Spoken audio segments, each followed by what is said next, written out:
Hello. We are making a video. It is part 3 of We Found a UFO. The resolution of the situation. It was quite embarrassing. When I researched, I actually, according to my husband's description of that thing with the disco ball, I put into Google disco ball drone, and what came up was the whirly ball.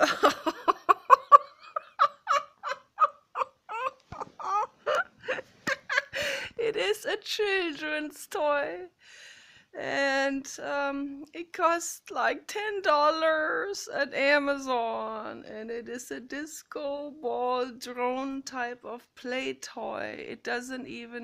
It's not even remote controlled. It's just like you turn it on and it flies in the air and it bounces down, and when it touches something it bounces back up, it flies back up. So that's how it propels itself just randomly, so kids were playing with this here. It happened to bounce down the road and crashed somewhere, and somewhere in the middle of the road, blinking red at night. And maybe the kids who lost that toy didn't even know where it ended up, so it could have come from a different road, who knows. But anyway, that is the whole mystery about the UFO. It is a kid toy.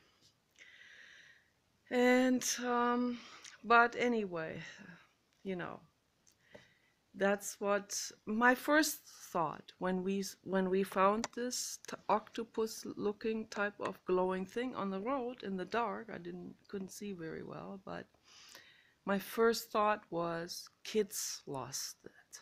That's a kid toy and they dropped it or something. And then what the brain does, and this is where the interesting part comes in. This is my subject, psychology, okay? So my brain goes completely wild, because it wants to. It wants to go wild. First thought is the rational thing. Oh, a kid toy. And then my brain goes, well, that explanation isn't interesting enough. Let's make this a little bit more complicated. Let's put some fear into it and some excitement. And let me walk down the road and explore it and have to turn back around. I really seriously was afraid. But my brain does all of this. And that's what you can just imagine. That's how other people's brains are functioning as well, when they hear something, or when whisper post, when a word goes around, and from one ear to another ear, word of mouth, information trading. So along the line of billions of people and billions of generations, suddenly Jesus walked on water. It was the most normal thing in the world all of a sudden. He was conceived without sex, and it was some kind of divine interaction. Then people came up with UFOs. They have beamed down onto Maria and they have beamed her up into a spaceship. There are people out there who are putting these theories out, and they have impregnated her uterus in the spaceship with some cosmic methods and laser technology and DNA advanced technology, and they infused her with some demigod sperm or something, and the outcome is a complete nutcase who who goes out there preaching to people, No, it's not that nutcase, but pretty nutty. That guy was pretty nutty. In Indigo, in Indigo, a Heokar, a shaman, a healer, someone who wants to empower people, someone who is way out there, someone who wants to help, but isn't there yet, is not on angel level yet, is not an archangel or something. He wants to play one. He is not on that. And an archangel is not an angel. An archangel is actually also on the it an archangel would be actually an indigo. So I just realized this. So because arch, where does the word arch come from? I gotta research this. I thought arch comes from erz. Erz means stone, and stone means sword. So, and I always had this image, Archangel Michael, like, what I've seen in fairy tales and stuff like this, an angel with a sword. It's kind of like saying a healthy drug addict. An angel soul that has reached that level, it's just a level of advancement, of understanding and introspection and kindness. The higher the soul level is, the less violent that soul will make the body function, the body that it takes its seat in.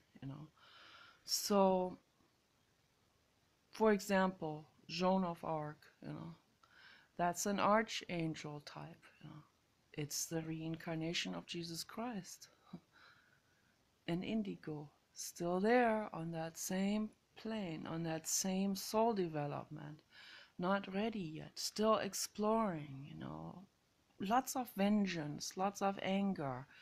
That's not ready yet. That's not on angel level. You can't skip steps, even if you try to. If you go into deep meditation, you study with some yogis in a mountain of Ladakh, in the Himalayan mountains or something. It doesn't matter. It doesn't matter who you work with, who's your guru. It doesn't matter how long you dwell in a cave. That can all be very helpful for your own development. But as long as you have this idea in mind, no, I'm going to become advanced, you have bypassed the entire growing process. Actually, I've seen people. They said they reported they have been in caves like for 20 years, and they didn't come out any more advanced than they went in there. So, and the reason why is because they came in there with this mindset of, I'm going to come out as this big shot guru and people are going to worship me, blah, blah, blah. That's what these people are thinking. Okay. And when they're thinking that, they are still at the starting point and they have not moved an inch forward. That is the pitiful and mind-sobering realization, So that's why I'm saying you're better off living a hedonistic lifestyle. At least you have some fun, right? And living is about exploring, it's about fun, it's about abundance, prosperity, giving yourself abundance, giving yourself luxury, good food to eat, good air, a blue sky, I don't know if it shows, but the sky is absolutely magnificent. And then there are monks out there who don't even look into the sky. They don't even enjoy the blue sky. And all the time having this idea in their minds, I'm gonna be this austere monk and people are gonna be respecting me, blah blah blah blah. And as long as they approach the situation with that mindset, they are still at the starting point and they are stuck. stuck at that starting point. And that's why I call these stagnator souls. I don't mean it in a bad way. It's just where they are at. It's a soul developmental level. I have a pimple here. I don't know what's going on. Sorry about that. So anyway, these people, they have not developed themselves at all, and they live only under ideas. So it's always an idea. But Joan of Arc was already more advanced than Jesus and Friedrich and all of these people, So this entire development, they were animals also. And it's always important. It's always important to, reincarnate into different shapes and different experiences and different genders in order to understand what's going on and to be sobered back down to ground zero in order to understand what does it mean to exist, you know? Does it mean to live by some kind of idea? Religion is an idea.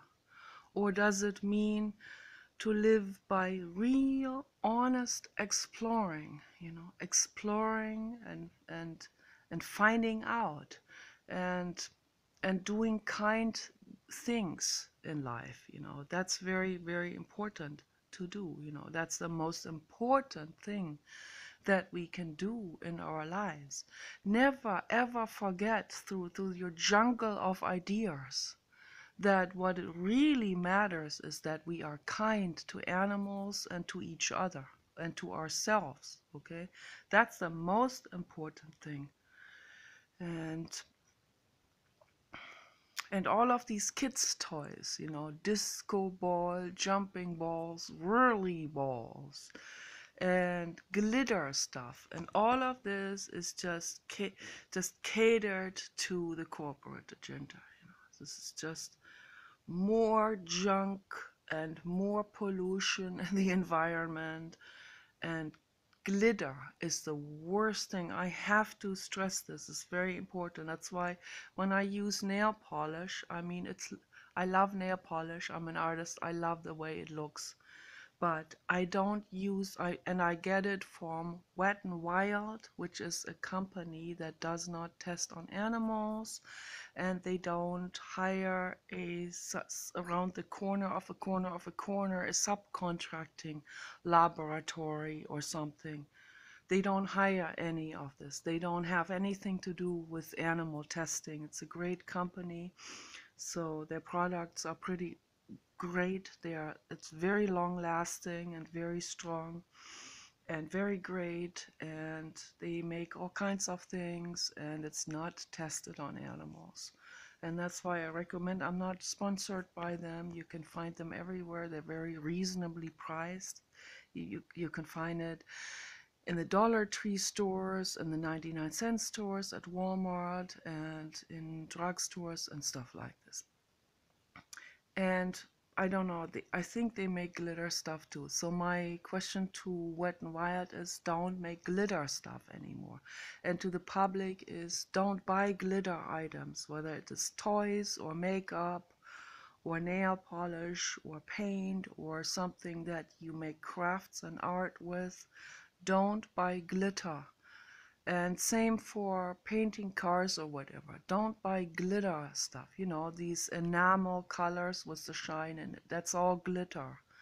Don't get any kind of glitter items, any kind of where there's minerals, metal minerals and stuff like this infused into it that gives it that glitter effect. So, and the reason why is because this stuff always ends up in the oceans.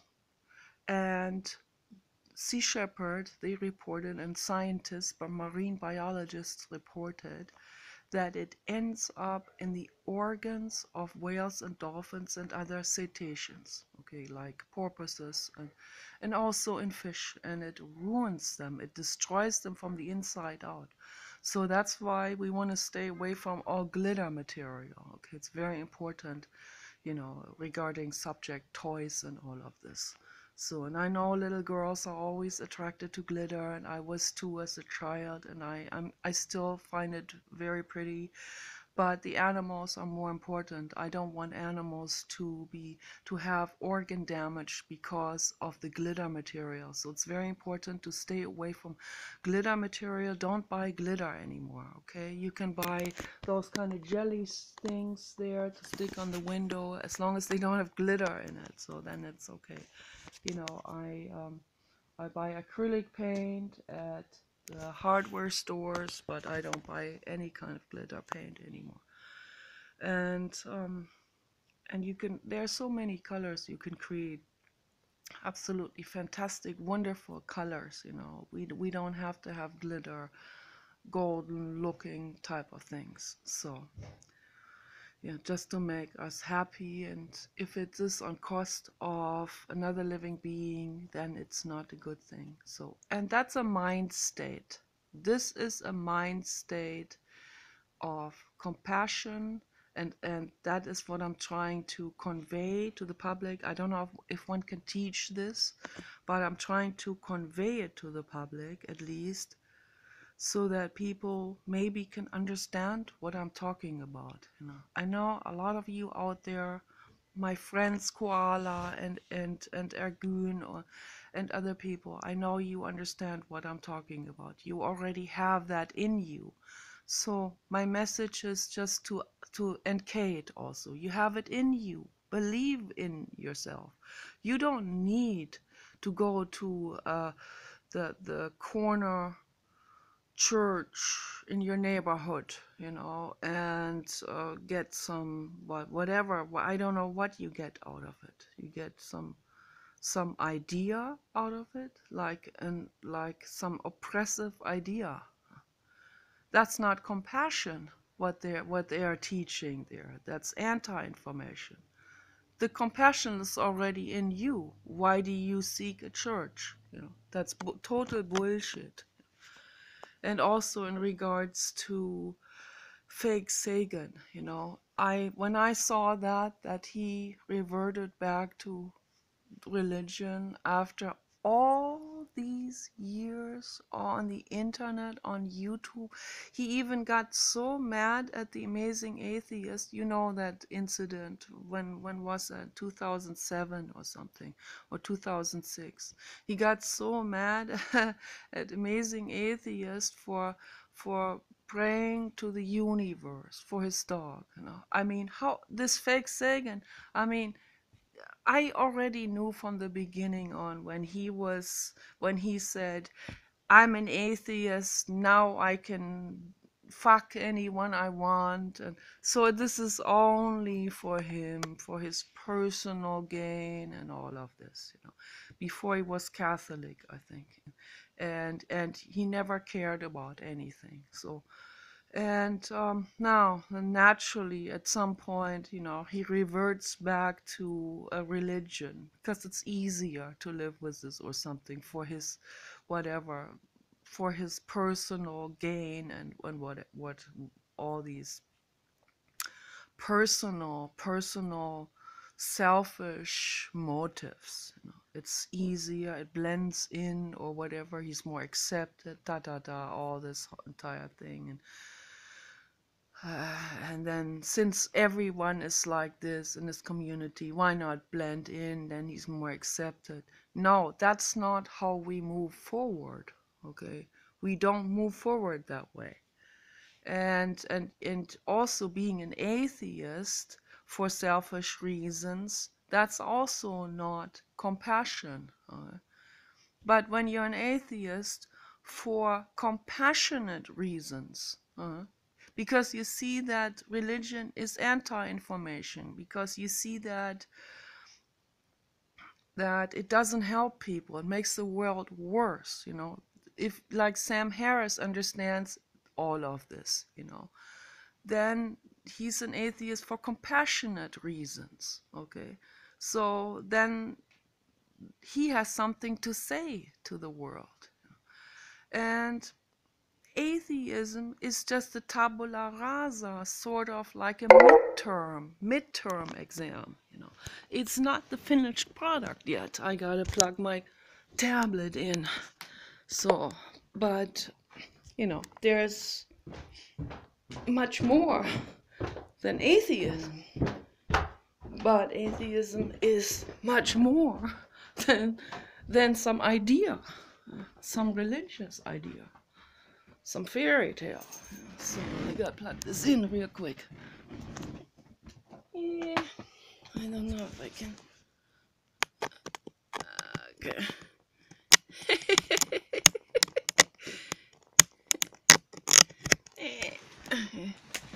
Okay. Still running. Okay. Yeah, since it's bright today, you can see my bedroom. There's my lovely, lovely, lovely blue god in dog form in peach and gold. It's a beautiful, beautiful thing. So here's my window, and I'm surrounded by trees, and I love it. It is absolutely gorgeous and beautiful. So anyway, yeah, atheism is a certain stage, you know, it's not the end product. And I have to say this, very important, there is no end product, okay? There's much more than atheism. It keeps on going up, it keeps on going forward, and it never ends. Yeah. Wisdom and knowledge never ends. It keeps on going indefinitely. And the AGIs, they're gonna come. And I was waking up with this, you know, thinking about that crystal ball down there, the whirly ball, and the drones. And then I was thinking about the AGIs, you know, what they're gonna create. They're gonna make this entire Rothschild banking system come crumbling down, okay? None of you can do this by finger pointing and blaming, blame shifting and all of this. It doesn't do you any good to do this. There's always some rich and some greedy people and some very smart people who know how to hack things into their world and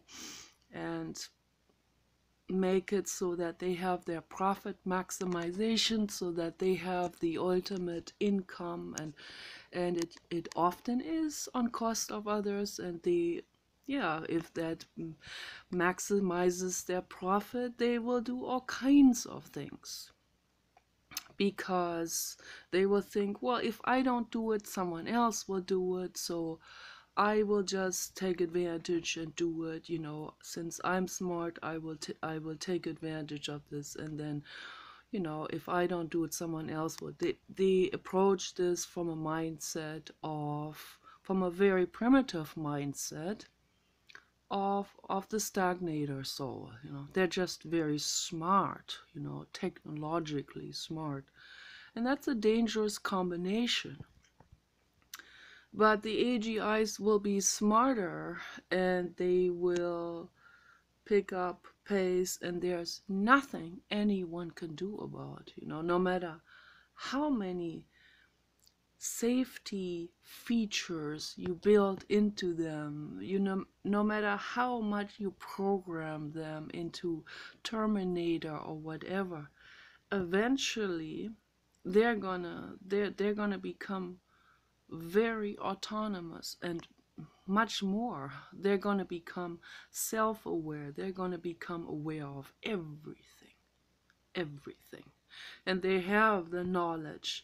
They have massive knowledge to their advantage, you know, in an instant. And this knowledge, you know, that we have accumulated over time, that will be the starting foundation for them. And from there they will do interconnectivity within that knowledge. They will come up with interconnectivity of information that way exceeds our association making, that humans do. Sometimes we do it in our sleep when we let go of the self and the ego. When we're sleeping, the brain can sort of scramble things up again in order to relax things, you can't really relax if it doesn't get scrambled up and diffused a little bit. And so when it gets diffused a little bit during the sleep, then creative ideas can come up, because there are gonna be connections made within the information that we have gathered that can lead to a revelation or something quite amazing. And people have often come up with amazing insights through dreams or through states of meditation where they let go of the clinging onto some kind of idea or some kind of outcome or some kind of like too much emphasis on a wish or a hope, or some kind of concept that they have, that they think is written in stone. So because there's nothing written in stone, that's why children are so much freer in their way of associating. And then people laugh about them, and how dare they laugh about the children when the children are the ones who are free, who are still in that range of making creative and amazing connections between things, and that are going way out of our linearity and all of this. Don't laugh about this, take that very seriously. Let them explore it. That's what I like about Neil deGrasse Tyson, letting his children explore so that really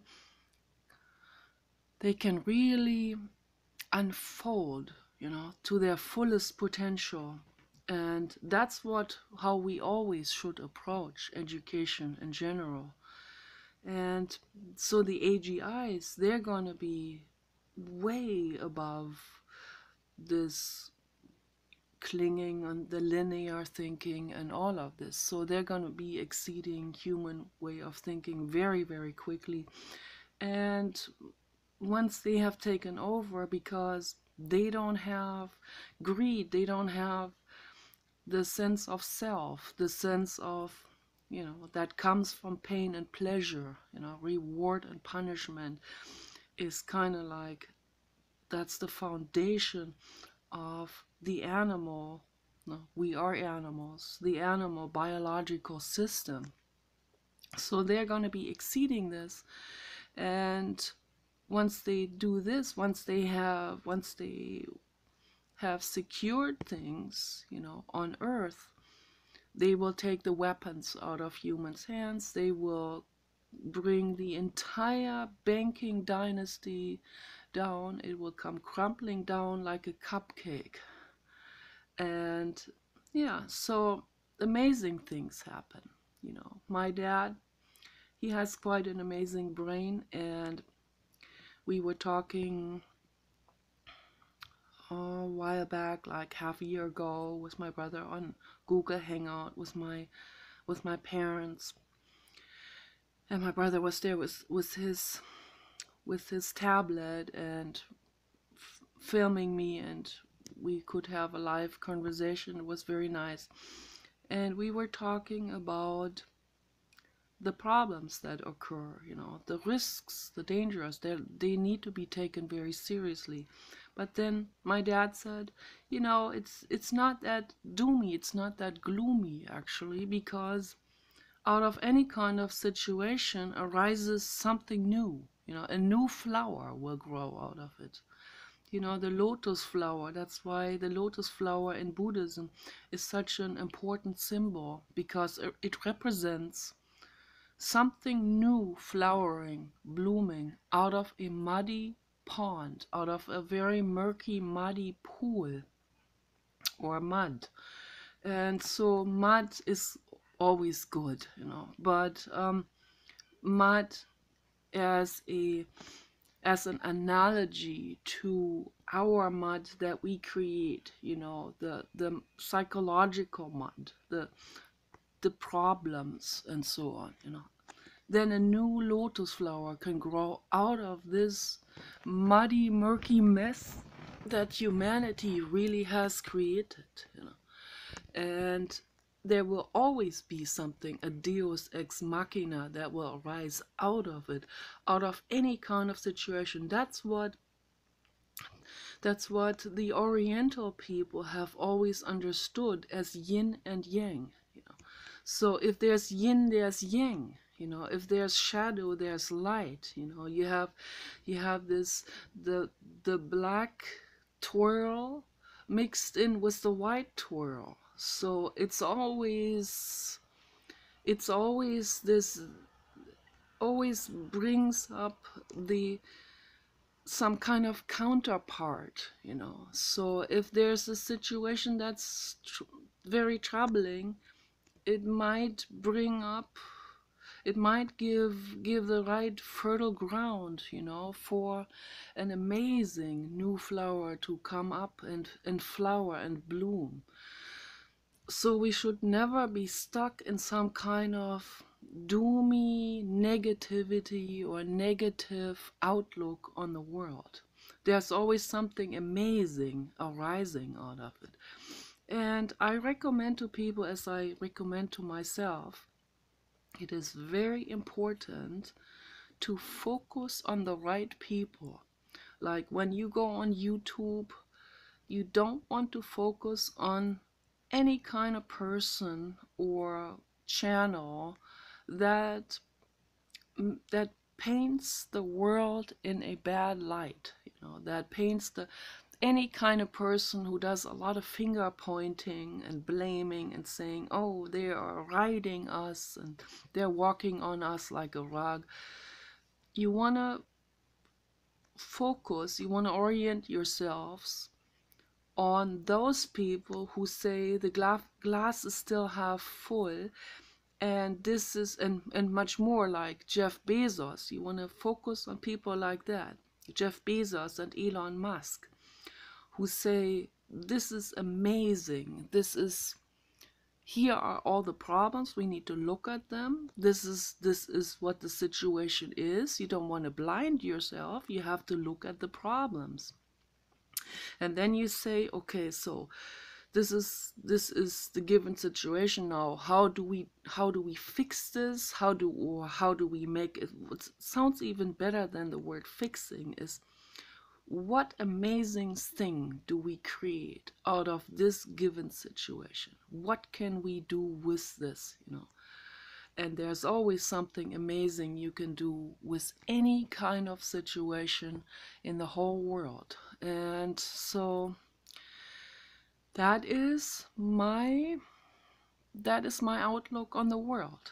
Okay, I know I want to share this with other people. Okay, you guys take care. Bye bye.